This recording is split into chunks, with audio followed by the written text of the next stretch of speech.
Rain struck the apartment windows hard enough to sound like gravel against glass, while the oxygen machine rattled beside the couch in uneven bursts.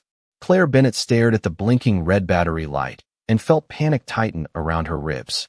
The backup power cord had stopped working 20 minutes earlier. Noah coughed again beneath the thin blanket, each breath catching halfway through his chest before finally escaping.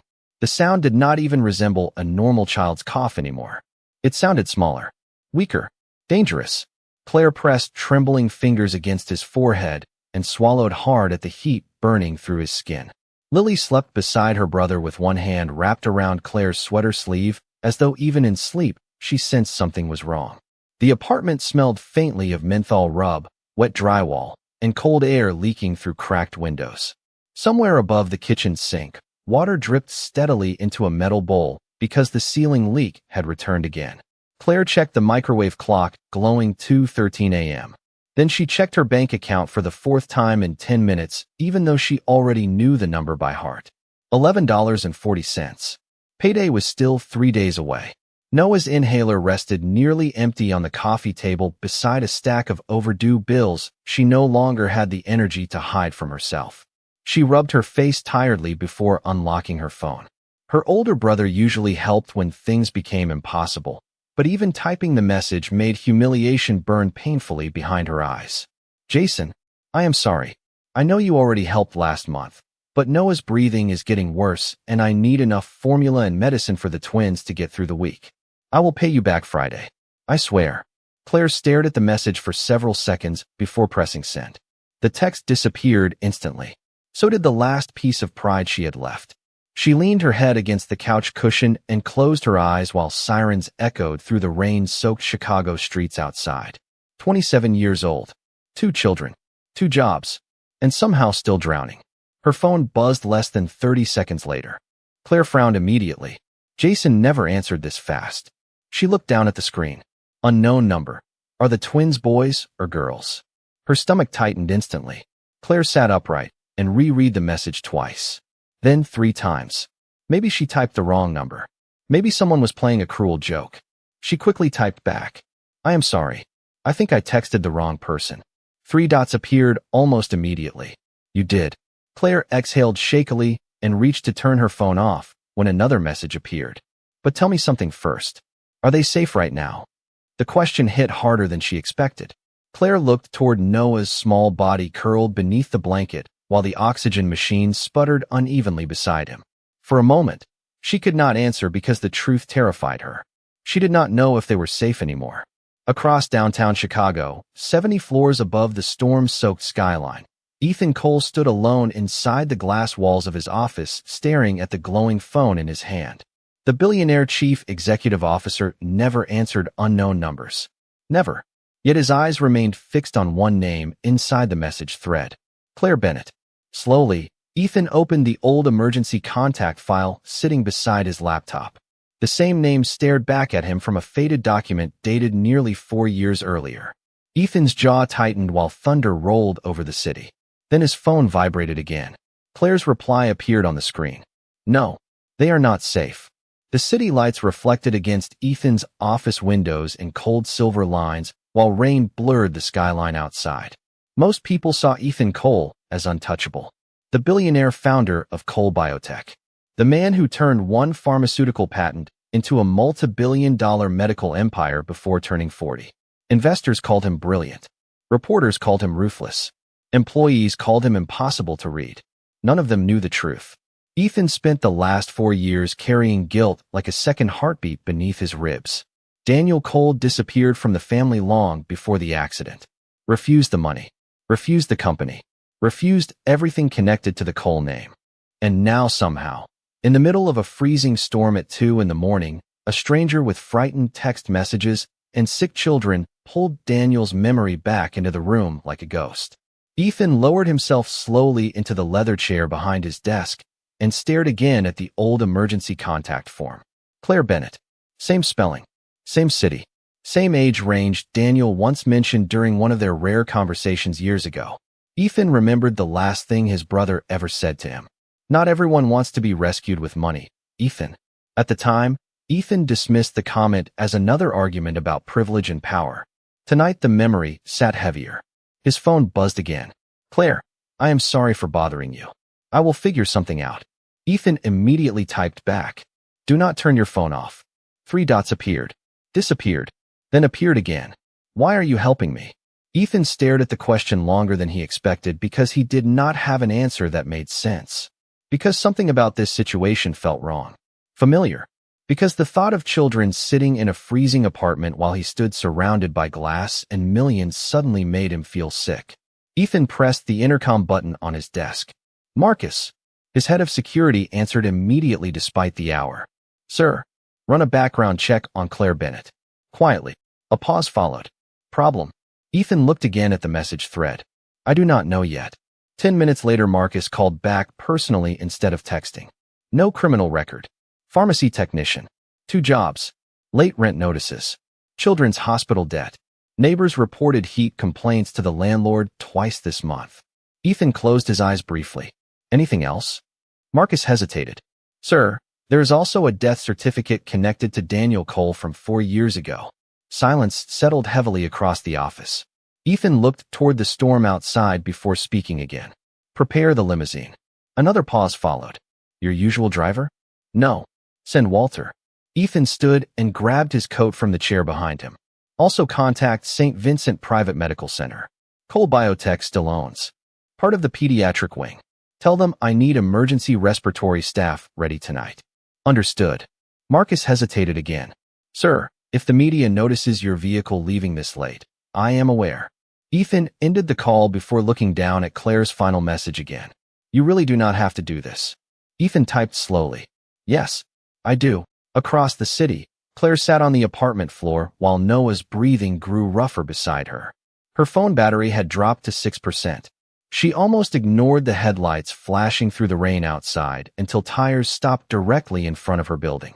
Claire froze. The glow from a black limousine stretched across the wet street like something unreal. Then her phone vibrated one final time. The car outside is for you and the twins. The hospital lobby glowed with polished marble floors and warm lighting that made Claire feel painfully out of place the second she stepped inside. Everything smelled expensive. Quiet. Even at nearly 3 in the morning, people moved calmly through the private medical center in pressed uniforms and polished shoes. No flickering fluorescent lights. No crowded waiting rooms. No exhausted parents arguing with insurance desks. Walter opened the limousine door carefully while Claire adjusted Noah against her shoulder. The little boy's cheeks burned hot against her neck. Lily held tightly to Claire's hand, staring around the lobby with sleepy amazement. A nurse approached immediately. Miss Bennett. Claire nodded cautiously. The nurse offered a gentle smile. We have been expecting you. Claire almost laughed from disbelief. Nobody had expected her anywhere in years. Within minutes, Noah was being examined inside a private pediatric room, while Lily sat wrapped in a warm blanket coloring quietly with crayons another nurse brought her. Claire remained beside Noah's bed, watching every movement with tense shoulders and exhausted eyes. His oxygen levels dropped because of a severe respiratory infection, the doctor explained while checking monitors. But you brought him in at the right time. Claire released a shaky breath she did not realize she was holding. Is he going to be okay? Yes. He needs monitoring overnight and stronger medication, but he should recover. Relief hit Claire so hard it almost hurt. She lowered her eyes quickly before tears could appear. Months of double shifts, skipped meals, endless exhaustion. And now suddenly strangers were helping her without asking for anything back. A knock sounded at the door. Claire turned automatically, expecting another nurse. Instead, the room seemed to still around the man standing there. Ethan Cole looked taller in person than he did on television. Broad shoulders beneath a charcoal coat, still damp from rain. Dark hair touched slightly with gray near his temples. Calm blue eyes carrying a kind of exhaustion money could not hide. Ethan stood silently for a moment before his gaze settled on the twins. Something changed instantly in his expression. Not curiosity. Something deeper. Almost painful. Lily looked up first. Mommy, she whispered loudly. That man looks famous. Claire's face burned red immediately. Lily. Ethan surprised her with the faintest smile. I have definitely been called worse. His voice sounded lower and rougher than she expected. Claire stood beside Noah's bed, instinctively protective despite everything Ethan already did for them. Mr. Cole. Ethan shook his head once. Ethan is fine. Silence settled awkwardly between them while rain tapped softly against the hospital windows. Then Noah shifted weakly beneath the blankets, turning his wrist toward the light. Ethan froze instantly. His eyes locked onto the silver bracelet around Noah's wrist. The color drained from his face. Claire noticed immediately. What is wrong? Ethan stared at the bracelet like he saw a ghost. Then finally, almost under his breath, he whispered, "That belonged to Daniel." The room remained silent long after Ethan spoke Daniel's name aloud. Claire sat beside Noah's bed, gripping the arm of the chair, while Ethan stood near the window with one hand pressed against his mouth, as though steadying himself. Rain streaked down the glass behind him in silver lines. "You knew him," Claire said quietly. Ethan turned toward her slowly. "Daniel was my younger brother." The words landed heavily between them. Lily looked curiously between the adults while Noah continued sleeping beneath warm blankets and oxygen tubes. Claire's chest tightened painfully. For years believing Daniel had no family who cared enough to search for him. Ethan stepped closer toward the bed and looked again at the bracelet. "Our mother gave him that before she died." Claire lowered her eyes toward Noah's wrist. "Daniel put it on Noah the day he was born." Ethan closed his eyes briefly. For 1 second, Claire saw the older brother instead of the billionaire, the man who lost family too soon. Lily tilted her head innocently. "Mommy says uncles are family." Claire brushed a hand gently through her daughter's hair. "Sweetheart, maybe Mr. Cole needs a minute." Ethan's eyes remained on Lily. Then carefully, almost cautiously, he answered, "Yes, I think we are family."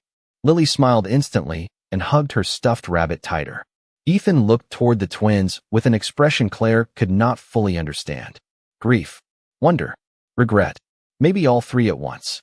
He finally sat beside Noah's bed and looked toward Claire. "Daniel never told us about you." Claire gave a sad smile. "He did not tell me about you either." Ethan nodded as though the answer hurt more than he expected. "After our parents died, I practically raised him," Ethan admitted quietly. "But after college, everything changed. Daniel hated this world. The money, the pressure, the headlines." Claire lowered her eyes because she understood exactly what Daniel meant. "He loved these children before they were even born," she whispered. "He painted stars on the nursery ceiling because we could not afford wallpaper." Ethan smiled faintly despite the grief crossing his face. "That sounds exactly like him." A knock interrupted the silence as the pediatric doctor stepped inside, carrying a tablet. "Good news," she said warmly. "Noah is already responding to treatment. We want to keep him overnight for observation, but his breathing is improving." Claire nearly sagged with relief. "Thank you." The doctor smiled before glancing toward Ethan. "Your assistant is downstairs." Ethan nodded once. "Tell him to wait." After the doctor left, Claire looked up in surprise. "You do not have to stay." Ethan looked toward the twins again before answering. "I think I do." Then his phone buzzed inside his coat pocket.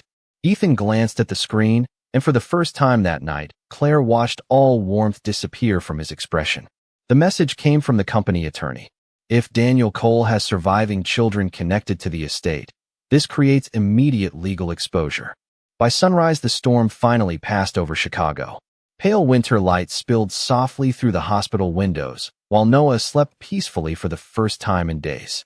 The harsh wheezing in his breathing eased overnight, replaced by the quiet rhythm of exhausted sleep. Claire sat curled beside his bed with Lily asleep against her shoulder beneath thick blankets. She never meant to fall asleep herself, but sometime after dawn exhaustion finally pulled her under. Gentle laughter woke her hours later. Claire blinked slowly before realizing the room felt different somehow. Lighter, warmer. Noah sat upright in bed, while Ethan sat awkwardly beside him, holding a paper cup of orange juice Noah apparently convinced him to open 3 separate times. "It tastes weird," Noah announced seriously. Ethan nodded with complete sincerity. "Hospital orange juice usually does." Lily giggled beside Claire. The sound made Ethan glance over instinctively, and Claire caught the softness crossing his face before he looked away again.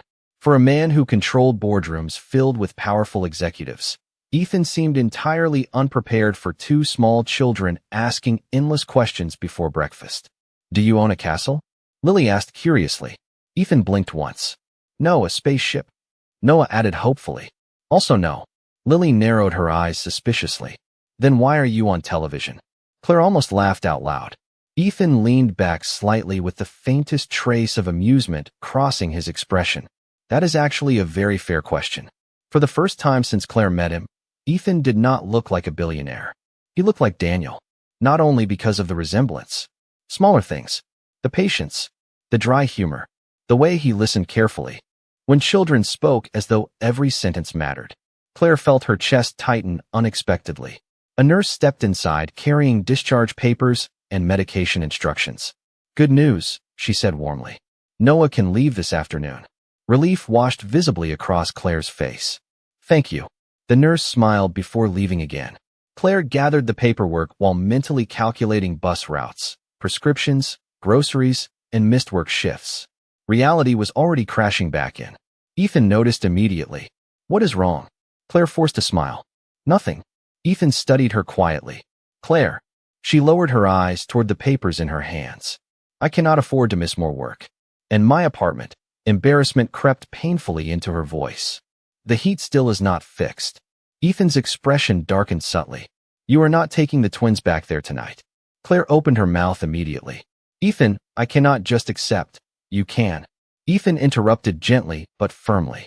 Because this is not charity. He glanced toward Noah and Lily before continuing. This is family taking care of family. Claire looked at him speechlessly while Lily brightened beside the bed. Does that mean we can see Uncle Ethan again?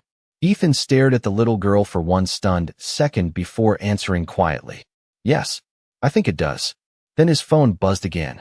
Ethan looked down at the screen and his expression hardened instantly. Claire noticed the shift immediately. What happened? Ethan lowered the phone slowly. Someone at the hospital leaked the story. Reporters are outside asking questions about you and the twins. Claire's stomach dropped instantly. The safety she slowly began feeling inside the room disappeared almost immediately. She looked toward Noah and Lily, both still too young to understand what strangers with cameras could do to a family. Ethan was already moving again, calm and controlled, the version of himself the business world recognized. He stepped toward the hallway and dialed a number. Marcus, clear a private exit. No photographs of the children. His tone remained even, but Claire noticed how tightly his jaw was set. And prepare the guest house. Claire blinked in surprise. Guest house. Ethan ended the call before turning back toward her. I ran a background check before sending the limousine, he admitted carefully. I hope you understand why. Claire hesitated before nodding slowly. You are a billionaire. I probably would have done the same thing. Something close to relief crossed Ethan's face. You and the twins will stay in the guest house temporarily until security clears everything properly. Claire studied him quietly. That hesitation, that caution, somehow it made this entire situation feel more believable instead of less. 30 minutes later, Noah sat bundled beside Lily in the back of the limousine, while hospital staff quietly wheeled them through a private elevator reserved for high-profile patients. Claire stayed close beside the twins while Ethan walked ahead near two security guards. Even underground, camera flashes flickered near the garage entrance like distant lightning. Claire instinctively lowered her head, pulling Lily closer. Why are people taking pictures? Lily whispered nervously. Before Claire could answer, Ethan crouched beside the little girl until they were eye level. Because some people forget how to respect privacy, he explained. But nobody is going to bother you today. Lily studied him seriously before nodding in complete trust. The limousine doors closed softly behind them, sealing the family away from the chaos outside. Family. Claire still was not used to that word, including Ethan. The drive north grew quieter as Chicago faded behind them beneath falling snow. Noah eventually fell asleep against Claire's shoulder, while Lily watched snowflakes race across the tinted windows. Ethan remained silent most of the ride, staring thoughtfully toward the skyline. Then finally he spoke. I failed Daniel. Claire looked toward him slowly. Ethan stared toward the dark road ahead. When he disappeared, I kept telling myself he would come back eventually. I chose meetings over family until there was no time left. Claire's chest tightened painfully at the honesty in his voice. Daniel loved you, she said softly. Ethan let out a slow breath.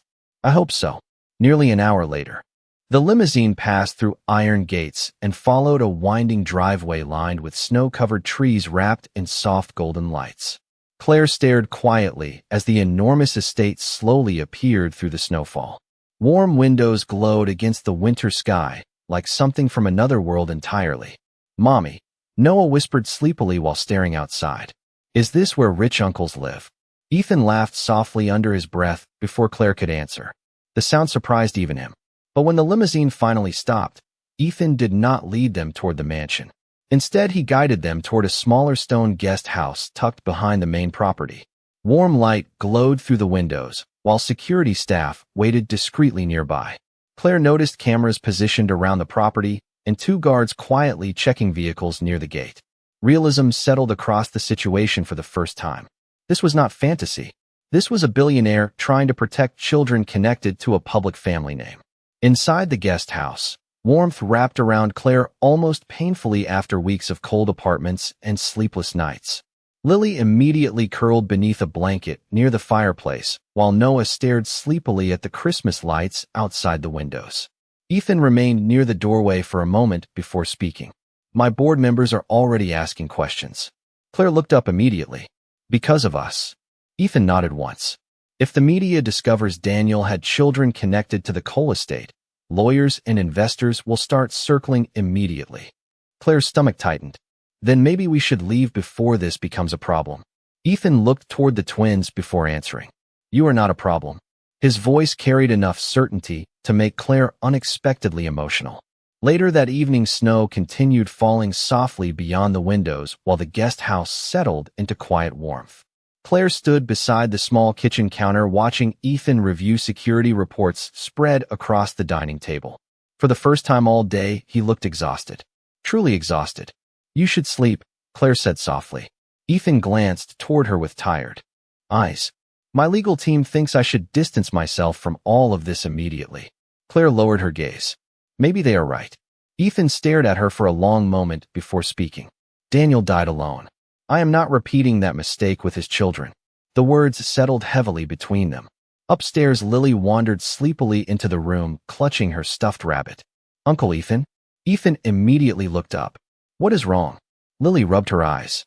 "I had a bad dream." Ethan crossed the room instinctively and crouched beside her. Lily leaned against him without hesitation.